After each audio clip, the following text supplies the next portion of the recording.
¿Qué tal amigos? ¿Cómo les va? Vamos a hablar hoy sobre hiperlipidemias, es decir, todo lo que tiene que ver con aumentos del colesterol, de triglicéridos en sangre.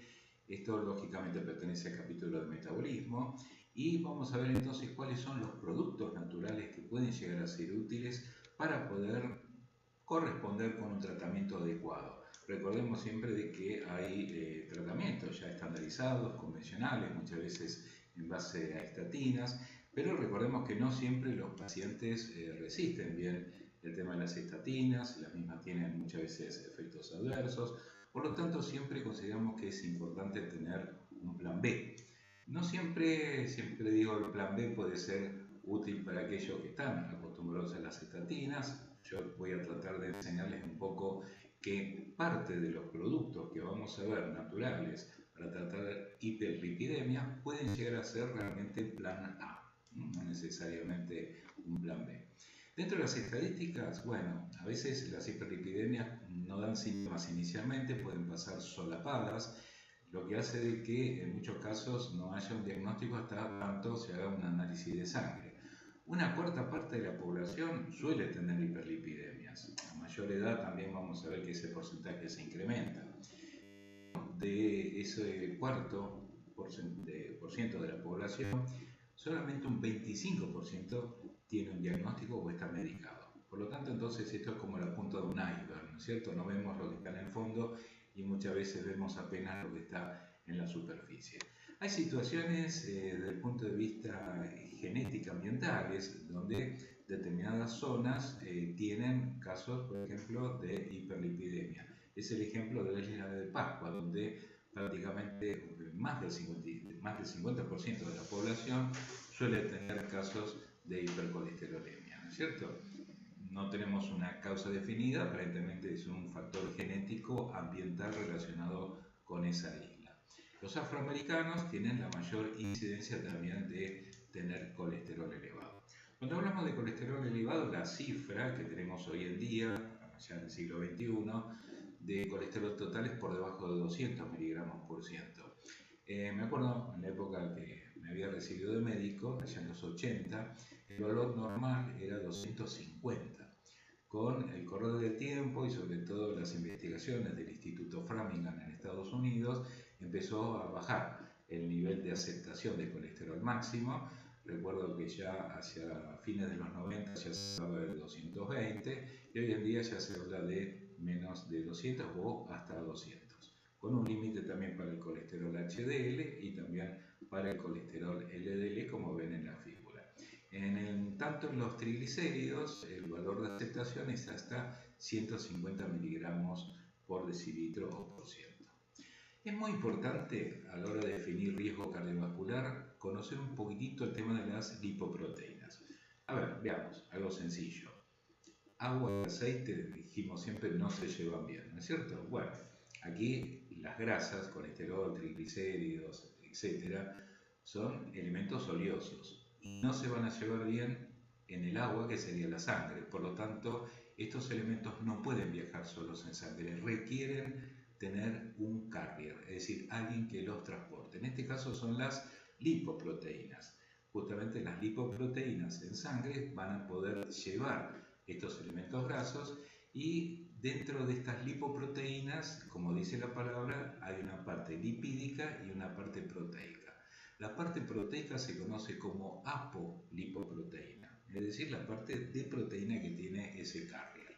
Esto es muy importante conocerlo porque hoy en día se está centrando todo lo concerniente a riesgo cardiovascular en base a la calidad y al tipo de apolipoproteína que esté transportando el elemento graso. Dentro de las apolipoproteínas tenemos las del grupo A, las del grupo B, las del grupo C y las del grupo E. En líneas generales podemos decir que las del grupo B son quizás las más aterogénicas, las que pueden representar mayor riesgo cardiovascular.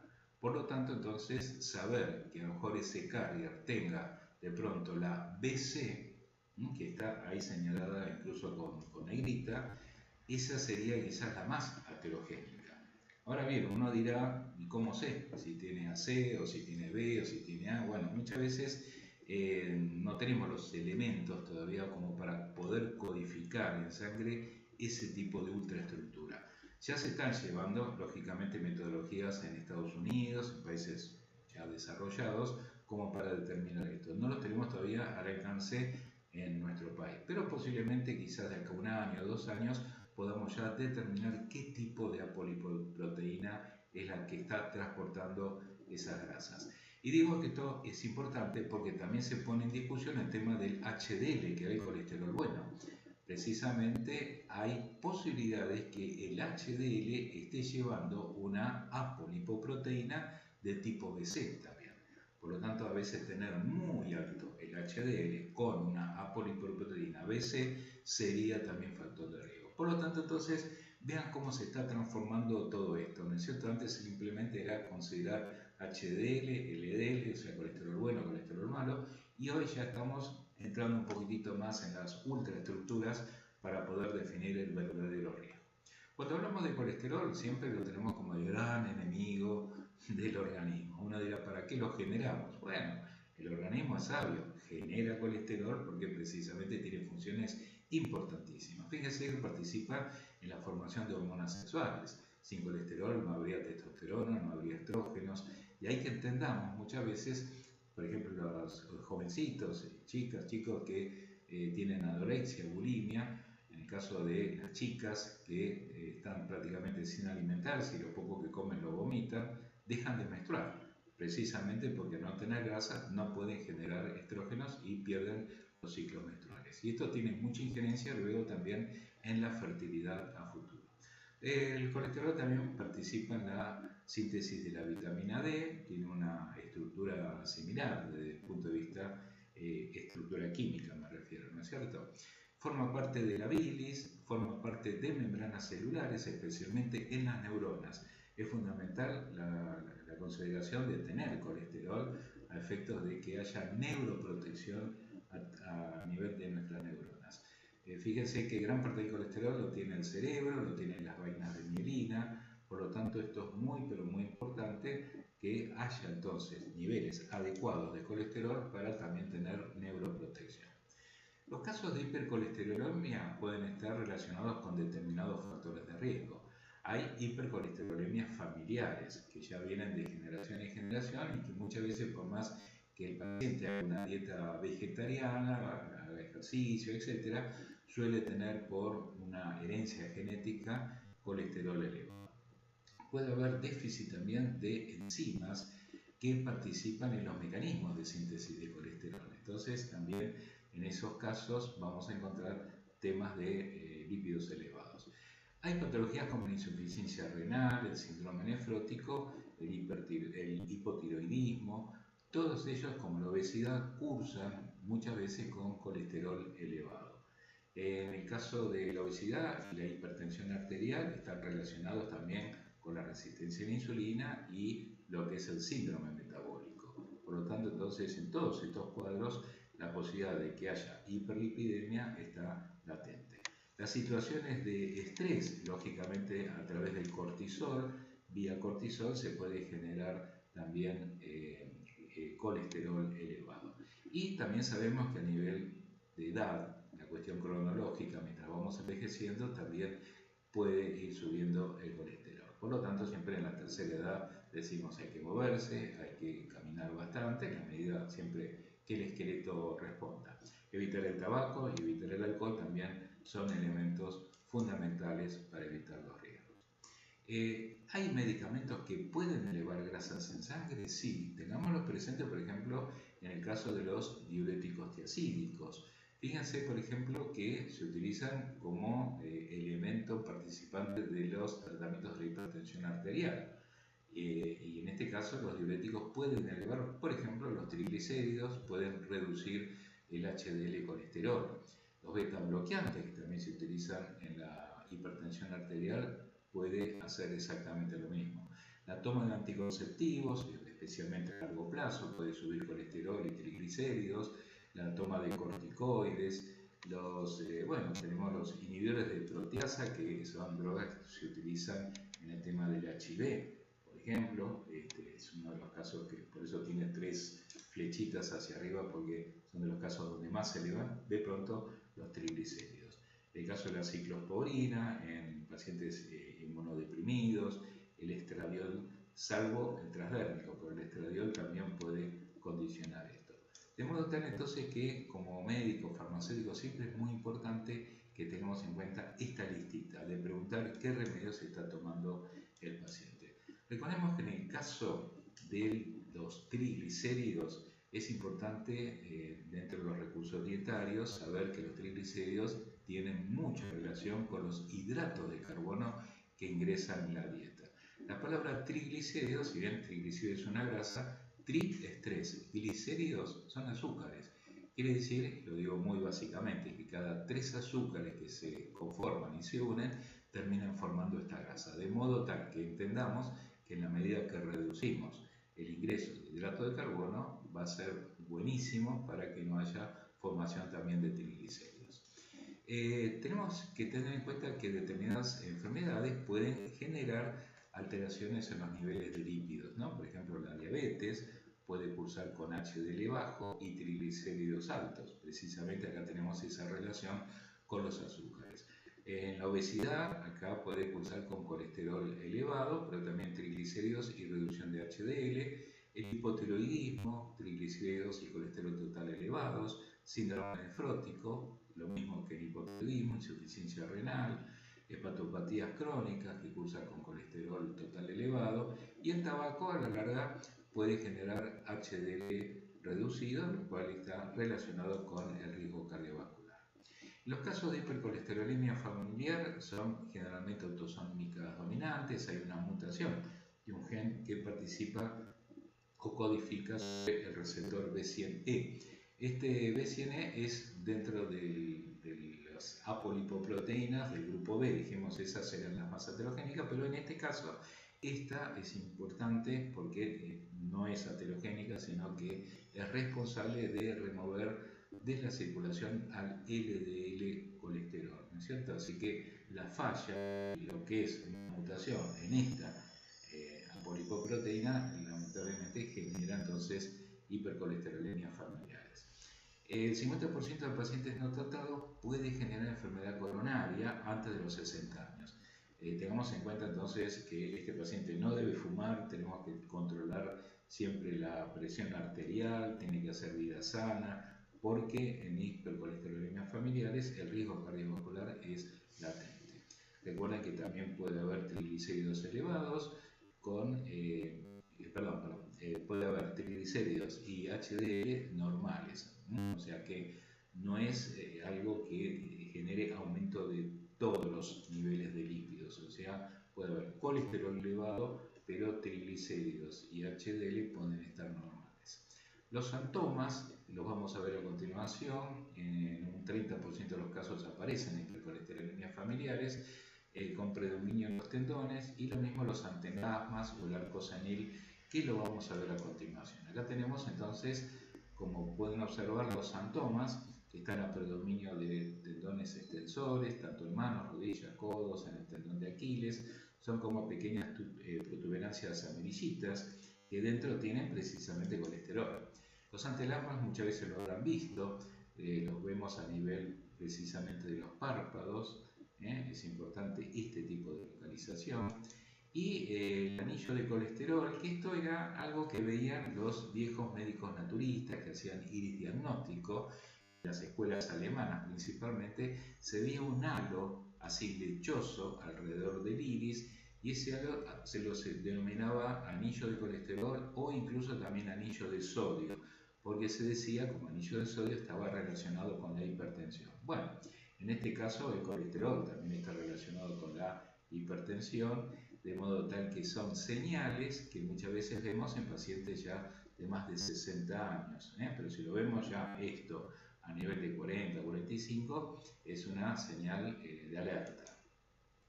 El déficit de lipoproteína lipasa también está relacionado con las hiperlipidemias, es una enzima ligada al endotelio vascular. Recordemos, esta lipoproteína lipasa relacionada con el endotelio tiene una función de protección en esa zona. Esta LPL o lipoproteína lipasa hidroliza los triglicéridos que están transportados por lipoproteínas, especialmente los kilomicrones y las lipoproteínas VLDM. Genera, si hay déficit, intolerancia a las grasas desde la infancia. O sea, los chicos ya rechazan los alimentos grasos, incluso de todo tipo, hasta las grasas buenas. Le damos nueces, almendras y ya no les gusta demasiado y suelen tener esteatorreas. Así que estos son datos y síntomas a tener en cuenta. Puede haber riesgo de pancreatitis cuando hay déficit de lipoproteína lipasa, puede aparecer síntomas eruptivos y el diagnóstico lo vamos a ver a través de altos niveles de kilomicrones en ayunas y las hipertrigliceridemias son muy elevadas. Cuando hay más de 1000 miligramos por decilitro, recordemos que lo normal era hasta 150, bueno, cuando hay más de 1000 estamos entonces posiblemente en sospecha de déficit de esa lipoproteína. Bueno, ¿qué tenemos que medir cuando hablamos de riesgo cardiovascular? En riesgo cardiovascular van a intervenir elementos relacionados también con la resistencia a la insulina, o sea, no solamente la grasa, sino también el sodio y lo que tiene que ver con la prediabetes, la obesidad, la hipertensión, de modo tal que en sangre tenemos que pedir algunos elementos que son, decimos, patognomónicos, ¿no es cierto?, para detectar esto.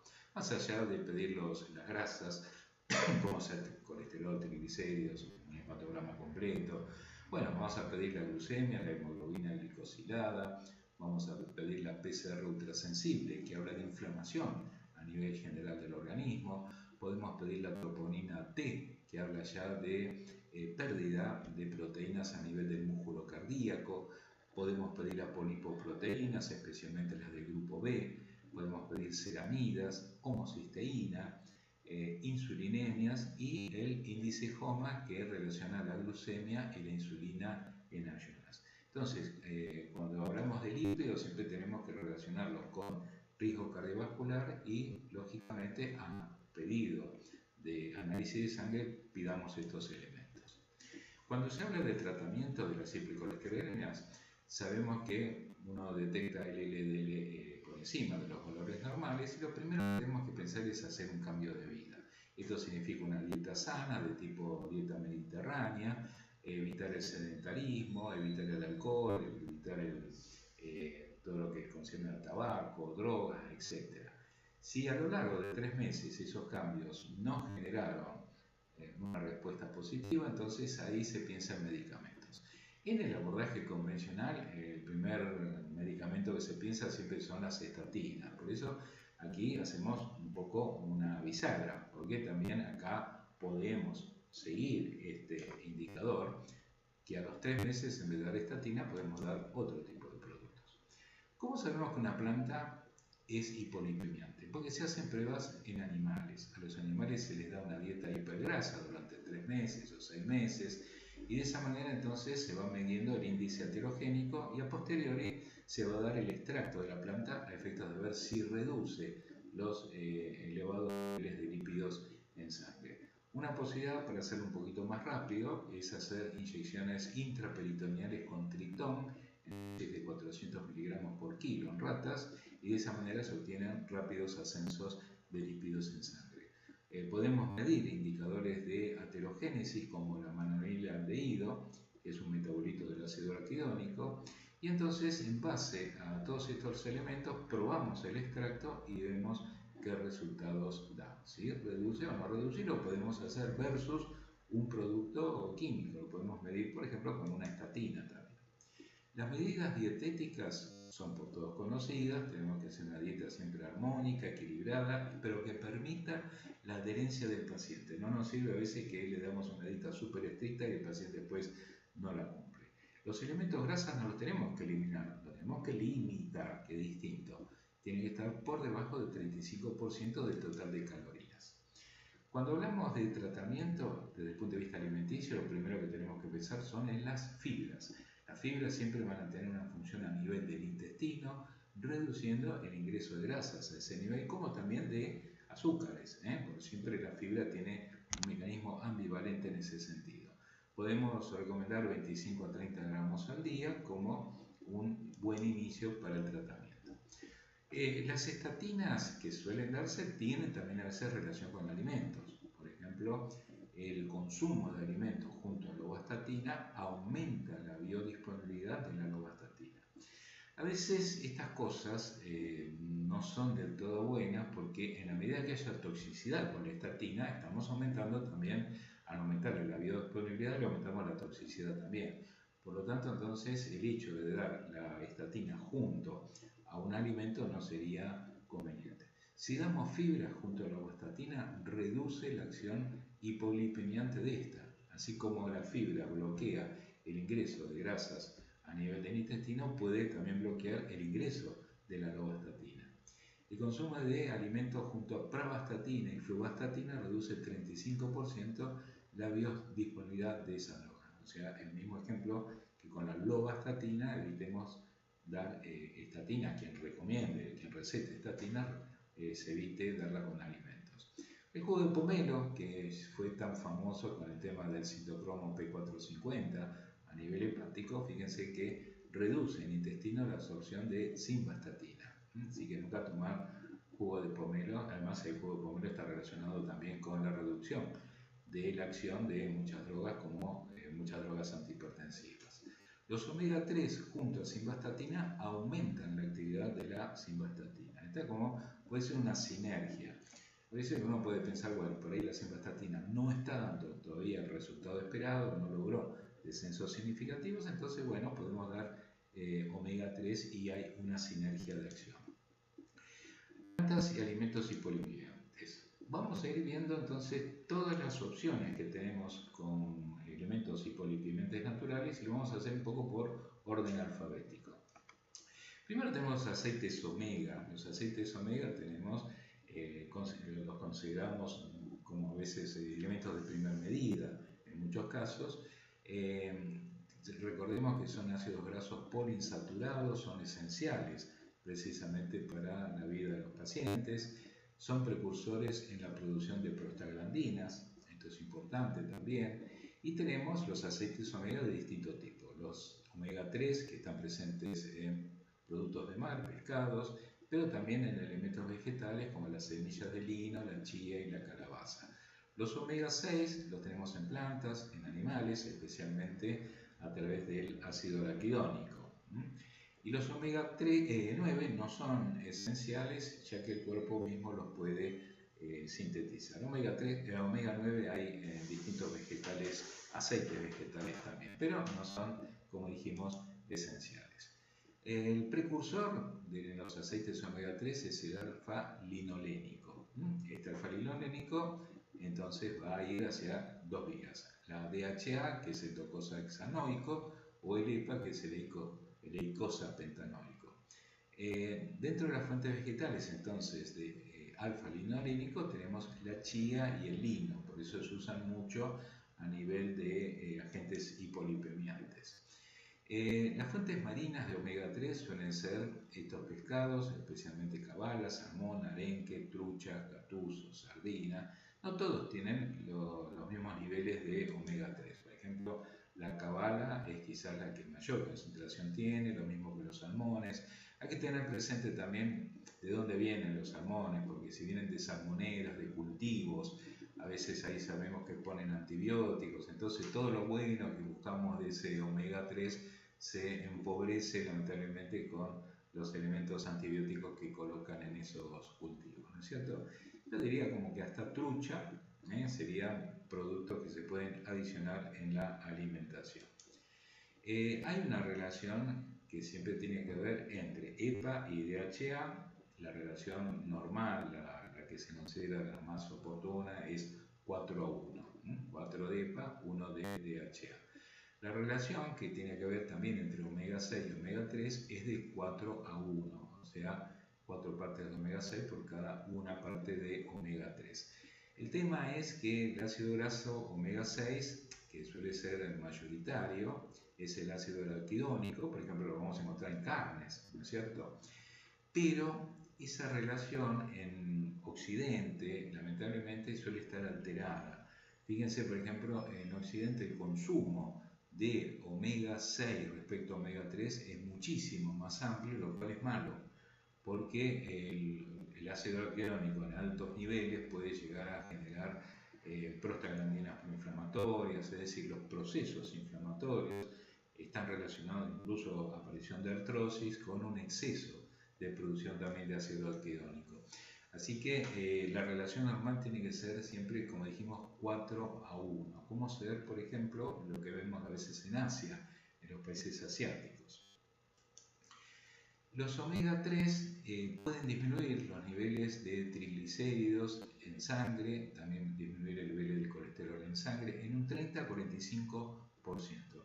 Yo siempre digo, cuando tenemos que seleccionar omega 3, para reducir triglicéridos los ideales son los vegetales, especialmente la chía. En cambio, para reducir de pronto colesterol es quizás más importante los de pescado. Así que tengan presente ese tipo de relación.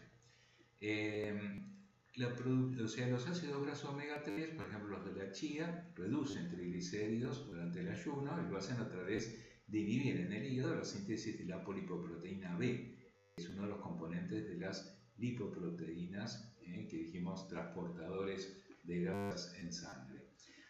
Al reducirse entonces la producción de la VLDL, esto lleva a mayor parte de triglicéridos en sangre durante el ayuno.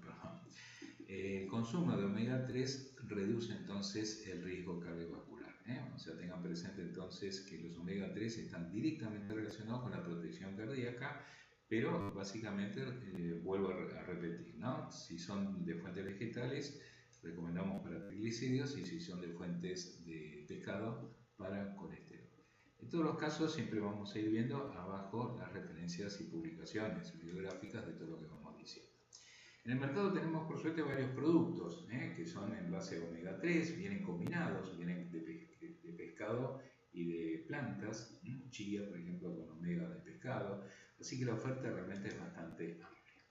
Bueno, acá tenemos el ajo, el siempre ponderado ajo que sirve para todo, ¿no es cierto? Se utiliza el bulbo, tiene elementos sulfurados, la lisina es uno de los principios activos quizás más importantes, tiene efecto también antiagregante, y del ajo se pondera mucho y se valora mucho el ajo añejado o el ajo negro, que tiene justamente procesos de fermentación muy prolongadas que hace que se activen mucho más los compuestos sulfurados.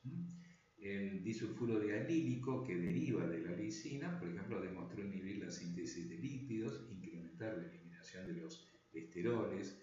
Extractos solubles en agua y los añejados inhiben la HMG-CoA reductasa, que es justamente una enzima que participa en el inicio de la síntesis de colesterol. En este mecanismo intervienen, por ejemplo, las estatinas también, o sea, habría un símil de acción, quizás no tan fuerte como las estatinas.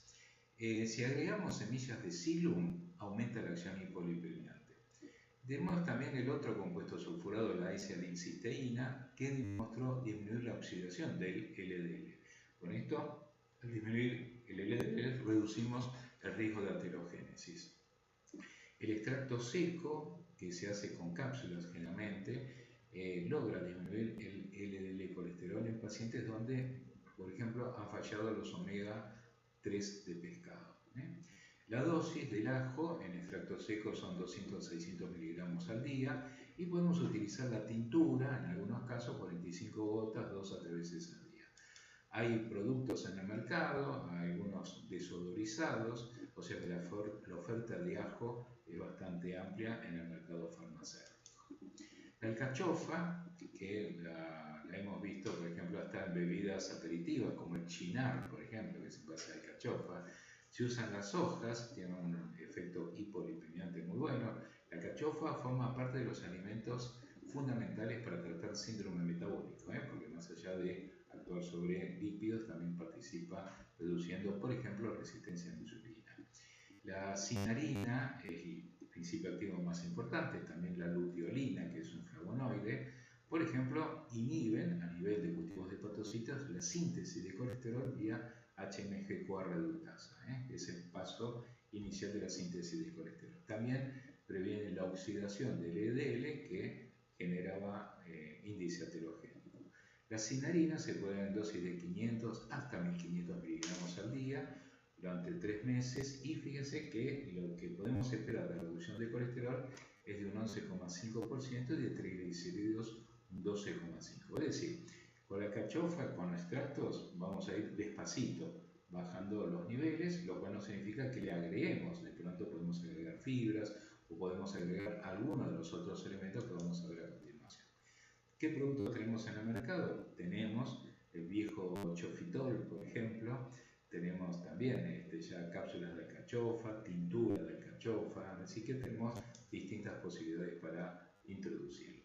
Entre los alimentos que consideramos muy importantes tenemos las semillas y la harina de amaranto, que han logrado, a través de distintas publicaciones, reducir VLD colesterol, aumentar el HDL.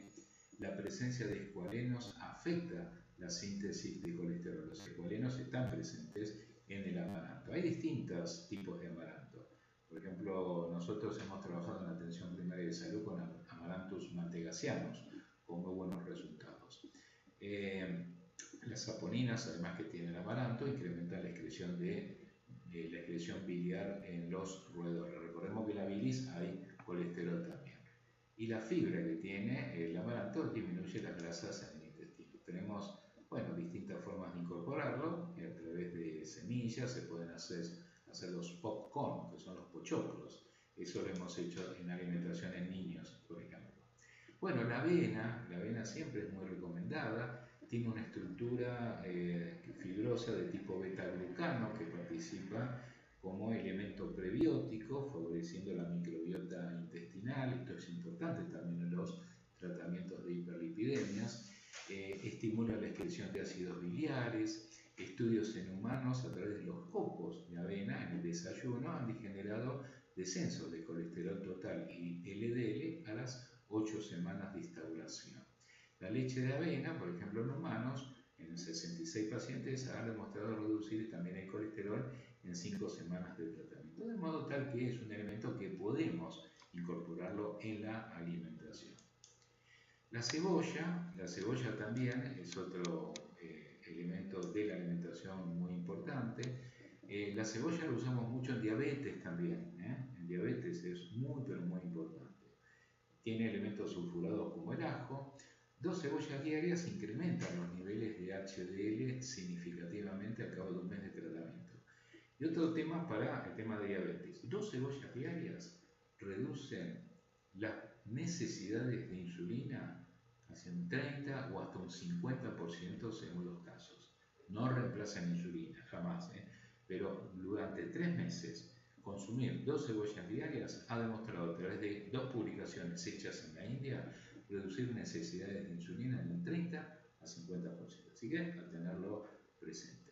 Sobre el colesterol no lo reduce drásticamente, no es un gran reductor, pero sí es bueno sobre el HDL. En ese caso lo queremos justamente utilizar. La cebolla también en roedores ha logrado disminuir los procesos de aterogénesis. Bueno, la cúrcuma que se ha puesto tan de moda, en el rizoma de cúrcuma vamos a encontrar curcumina, que es el principio activo de los llamados curcuminoides. 500 miligramos al día durante una semana, por ejemplo, disminuye la peroxidación lipídica, que está relacionada con la aterogénesis, en un 33%, reduce colesterol total casi 11,65% y aumenta bastante bien el HDL, casi un 30%. Otros estudios demostró disminuir, por ejemplo, apolipoproteína B, que estaba relacionado también con aterogénesis, el LDL colesterol, bueno, e incrementa, por ejemplo, la ApoA, que es positiva, es un buen carrier para llevar el colesterol que está de más en la sangre. La cúrcuma podemos utilizar extracto seco que vienen en cápsulas, 100 a 300 miligramos, 2 a 3 veces al día.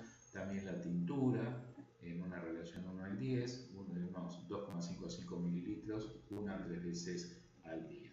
Ahí siempre tenemos, como dije, siempre los trabajos publicados. Cúrcuma tenemos en el mercado, generalmente con pimienta negra mejora la biodisponibilidad de los curcuminoides. Recomendamos que venga siempre con pimienta negra. Hay productos que vienen con jengibre también, más que nada para la parte digestiva. Recordemos el jengibre como un gastroprotector. Tenemos productos para la inmunidad que vienen con cúrcuma, pimiento negra, saúco, quercetina, etc. Fenogreco es una de las semillas más utilizadas en la India, se usa muchísimo como hipoglucemiante, coadyuvante en diabetes, y tiene un efecto lipemiante a través de formar complejos insolubles con las saponinas que tiene y el colesterol. Por otro lado, también inhibe la absorción de taurocolatos y desoxicolatos de los ácidos biliares. Además, por la alteración en la absorción de triglicéridos a nivel intestinal, lo cual entonces habla de que trabaja sobre triglicéridos y también sobre colesterol. Las semillas de fenogreco se pueden conseguir en dietéticas, en herboristerías. Los ensayos, por ejemplo, en diabéticos tipo 2, reveló reducciones de los niveles de colesterol en sangre y aumentar los niveles de HDL. En este caso, el consumo de 25 gramos diarios de harina de fenogreco al cabo de 24 semanas de tratamiento. Así que las semillas de fenogreco se sugieren como un elemento también de la alimentación preventivo de hiperlipidemias y también de reducción del proceso de arteriosclerosis. Los fitoesteroles, que están presentes en aceites vegetales, especialmente de girasol, maíz y soja, pero están en muy pequeñas cantidades. Lo que hace la industria es obtener esos fitoesteroles, concentrarlos y hacer entonces productos con mayor cantidad para que tengan realmente un verdadero efecto, ¿no es cierto? Tienen una acción directa a nivel intestino, especialmente reducen allí por un mecanismo de competencia, porque tienen una estructura parecida a la del colesterol, entonces compite en la absorción y hace que no haya tanta absorción de colesterol alimenticio. Por otro lado, también inhibe la reesterificación del colesterol a nivel de intestino. El colesterol esterificado es un potencial generador también de riesgo cardiovascular. Bueno, hay alimentos a los cuales se han añadido fitoesteroles. Los fitoesteroles los tenemos también en el mercado a través de cápsulas principalmente. Tenemos fitoesteroles con chía, o sea que vienen muchas veces combinados. La lecitina de soja se ha usado mucho también para reducir hiperlipidemias. Se usan estas semillas, digamos, hay un principio activo conocido como fosfatidilcolina.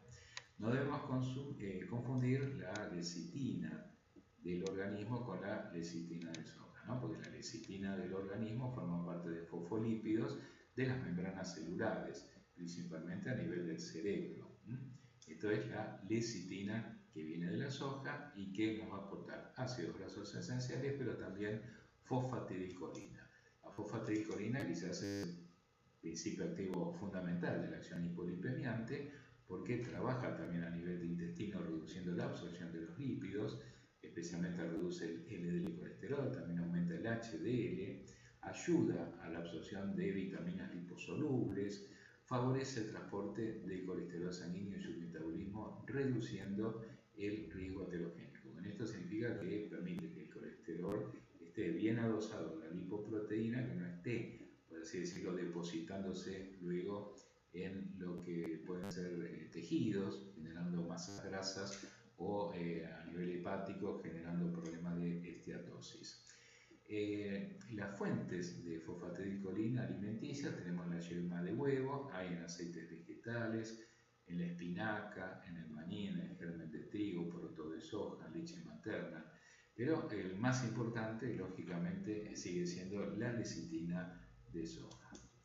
Bueno, productos con la lecitina de soja tenemos también en el mercado en forma de comprimidos. La mirra es una planta de la medicina hindú, participa de la farmacopea ayurvédica. Los principios activos son las bugolsteronas. Junto al ajo, por ejemplo, ejercen un efecto sinérgico, así que pueden asociarse extractos de ajo y extractos de mirra. Los ensayos clínicos han determinado, fíjense, un 21,75% de descenso del colesterol total en sangre y también de un 27% de la tasa de triglicéridos. Lo que sí no modifica mucho el HDL, pero bueno, por lo menos con 500 miligramos al día de cápsulas de mirra, generalmente se logran efectos significativos. No tenemos en el mercado argentino todavía cápsulas de mirra, sí se pueden preparar en farmacias que trabajan con recetas magistrales. El Monascus El monasco se ha puesto muy de moda porque, lógicamente, fue el hallazgo más importante de las estatinas. Justamente las estatinas provienen de la fermentación del hongo del arroz, como también del Aspergillus tertius, que es un hongo que está en la tierra, como dice su nombre latino. Bueno, precisamente de la fermentación de comer arroz fermentado se había visto que las personas reducían su colesterol en sangre. Ahí entonces la propuesta. Tenemos entonces lo que se llama el Monascus puro, que tiene monacolina K. Esta tiene una estructura similar a la lovastatina. Lo que ha hecho la industria farmacéutica ha tomado en cuenta estas estructuras del hongo que fermenta el arroz y ha hecho entonces estructuras químicas. Ahí tenemos la simvastatina, la lovastatina, la atorvastatina, pero la natural es la monacolina que está en el monasco propiamente dicho. Entonces, lo que se han hecho son cápsulas con a veces el concentrado del hongo directamente con riqueza en monacolina K. Como la estructura era similar a la lovastatina, la FDA ha tenido ciertos recaudos a la hora de autorizarlo como un suplemento dietario, porque lógicamente las estatinas tienen ciertos riesgos también en el largo plazo a través de problemas en las masas musculares fundamentalmente. Así que se ha dudado de colocarlo como suplemento dietario. Pero bueno, frente a los dolores musculares que pueden traer las estatinas químicas, se puede utilizar el monasco que no tiene ese riesgo potencial. El monascus no tenemos en el mercado nuestro, tenemos sí en mercados foráneos en forma de comprimidos y cápsulas. Las hojas de olivo las recomendamos mucho para síndrome metabólico porque tiene efecto hipoglucemiante, hipolipemiante, antihipertensivo. Se puede utilizar generalmente las infusiones de las hojas de olivo. En la acción hipolipemiante, por ejemplo, reduce el LDL, aumenta el HDL, tiene un efecto además vasodilatador coronario, leve, pero que ayuda. En esos casos se puede reforzar con Crataegus, que es una planta que tiene un efecto vasodilatador coronario superior todavía, ¿no? Si es que hiciera falta trabajar en ese sentido. Bueno, el olivo se puede trabajar en extracto seco, que serían cápsulas, comprimidos, tinturas o si no la infusión. A veces lo que tenemos más a mano son las infusiones que son bastante agradables. Las hojas de olivo pueden conseguirse en dietéticas para hacer las infusiones, pero también existe la posibilidad de obtener las tinturas. Las tinturas siempre tienen una acción mejor que la infusión y cápsulas o comprimidos no tenemos en el mercado argentino, sí tenemos en mercados foráneos. Los policosanoles, muchas veces que están en el bagazo de la caña de azúcar, en el residuo, generalmente tienen un activo conocido como octacosanol, que está también presente en el germen de trigo, en otros vegetales, está presente en la cera de abejas. De hecho, las industrias farmacéuticas, cuando elabora productos en base a policosanoles, lo hace a través del bagazo de la caña de azúcar o de la cera de abejas, son las dos fuentes principales. Bueno, por ejemplo, interviene en la etapa final de la síntesis de colesterol. En esa etapa final es el pasaje de acetil-CoA a ácido mevalónico, así que a diferencia de otras plantas que hemos visto que actuaban a inicios, la HMJ-CoA reductasa, que era el inicio de la síntesis de colesterol, el policosanol lo hace atrás, en la última etapa. Por ejemplo, puede reducir el colesterol en un 20-25% y puede incrementar 17% el HDL. La dosis no se requiere grandes dosis, 10 a 20 miligramos al día. Los policosanoles se desarrollaron mucho en Cuba en su momento, fueron muy famosos, se hablaba que tenía efectos afrodisíacos también, ¿no? Ya hay eso, harina de otro costal. Policosanoles no tenemos en el mercado farmacéutico argentino, sí lo hay en forma de cápsulas en los mercados foráneos. El Psyllium, conocido también como Zaragatona, se usa mucho, es un tipo de fibra, pero que tiene mucílago fundamentalmente entre un 10 a 20%. Tiene actividad laxante y antidiarreica, o sea, uno dirá, ¿cómo? ¿Tiene las dos funciones? Sí, eso es modulador del intestino. Cuando hay diarrea, frena. y cuando hay sequedad de viento, por un mecanismo de hidratación que tiene la fibra tomada con agua, genera un bolo que estimula la peristalsis. A nivel de intestino, bueno, reduce niveles elevados de colesterol total y LDL. No trabaja tanto sobre los triglicéridos ni tampoco sobre el HDL. Reduce los picos postprandiales de la glucosa, por eso el psyllium también es útil en el síndrome metabólico. Las semillas se pueden utilizar en base a 10 a 30 gramos al día. Pero lo más práctico son los polvitos que ya vienen como para diluir en agua. Tenemos acá los 3 que hay en este momento en el mercado farmacéutico. El shiitake es un hongo muy utilizado también, que hoy se considera un nutracéutico.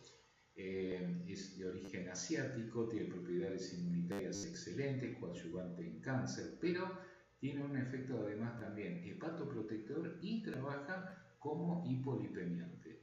El polisacárido lentinana es el principio activo más importante, pero también la eritadenina es otro de los principios activos que actúa. La reducción del colesterol total es de un 7% tras el consumo de 9 gramos diarios en una semana. Así que podemos conseguir el polvo de shiitake, agregarlo en las comidas y de esa manera entonces tiene un muy buen efecto. ¿Okay? También 7% parece poco, pero en una semana. Así que podemos hacer un efecto acumulativo. Además, modula la microbiota intestinal. Generalmente los hongos tienen una función positiva sobre la microbiota. Las isoflavonas de soja, que se han recomendado mucho para la menopausia, para reducir los sofocos, los calores. Las isoflavonas más importantes son la daixeína, la genisteína y la gliciteína, pero fundamentalmente las dos primeras son las que más actúan. Trabajan sobre receptores hepáticos del LDL, reducen la tasa plasmática del LDL colesterol, reducen la tasa también de triglicéridos, aumentan el HDL, reducen la agregación plaquetaria, esto es importante también porque reduce el riesgo cardiovascular. 25 gramos al día de proteína de soja, que la mitad básicamente tiene un 50 miligramos de proporción de isoflavonas, demostró reducir el riesgo de enfermedad cardiovascular. Así que la proteína de soja es importante. Tenemos poroto de soja o los texturizados de soja que se consiguen en dietéticas. También tenemos las isoflavonas directamente en forma de cápsulas, de comprimidos. Bueno, acá tenemos el hongo shiitake, que pertenece a la diapositiva anterior. Las isoflavonas, acá tenemos entonces las que hay en el mercado farmacéutico, ¿no? Las que tenemos hoy en día. Bueno, estamos terminando. El té verde se usa muchísimo en forma de infusión. Tiene polifenoles con propiedades antioxidantes excelentes, reduce la absorción de lípidos a nivel de intestino. Así que bueno, participan en los mecanismos de lipólisis, esto es, hacen una hidrólisis y destrucción de los elementos grasos para que no circulen y se degraden y se eliminen.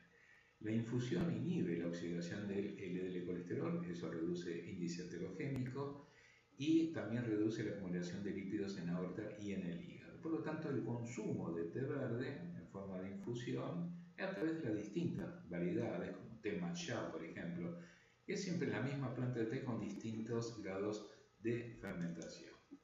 Té verde tenemos en forma de cápsulas, tenemos también las infusiones directamente para hacer. Así que recomendamos mucho entonces su consumo también. Bueno, y por último vamos cerrando con la yerba mate, que tiene cafeína. La cafeína ya tiene históricamente todo un efecto lipolítico, pero lo interesante es que la yerba mate también tiene polifenoles, que son antioxidantes excelentes, elevan el HDL colesterol, tiene saponinas, que al formar complejos micelares con las sales biliares, entonces dificulta también la absorción de las grasas. La yerba mate se ha puesto muy de moda también como adelgazante en fórmulas que tienen a veces yerba mate, Garcinia cambogia, algas marinas, etc. Yerba mate la podemos consumir en la forma tradicional, pero también tenemos cápsulas, comprimidos, no tenemos en Argentina todavía cápsulas o comprimidos, sí se pueden hacer, preparar en forma magistral. Así que bueno, con esto tenemos entonces un panorama bastante amplio de posibilidades de incorporar productos naturales como hipolipemiantes. Muchos de ellos los podemos incorporar también en forma de alimentos, como hemos visto, no tienen grandes efectos adversos, son muy seguros realmente, y la idea es que uno vaya probando, vaya viendo. Sabemos muchas veces que hay pacientes de muy alto riesgo cardíaco que a veces requieren lógicamente estatinas, pero también sabemos que frente a aumentos no considerables de colesterol o triglicéridos, estos productos pueden ser de mucha utilidad. Bueno, les agradezco mucho la atención y como siempre, ante preguntas, dudas, tienen ahí el mail para hacerlas. Muchísimas gracias.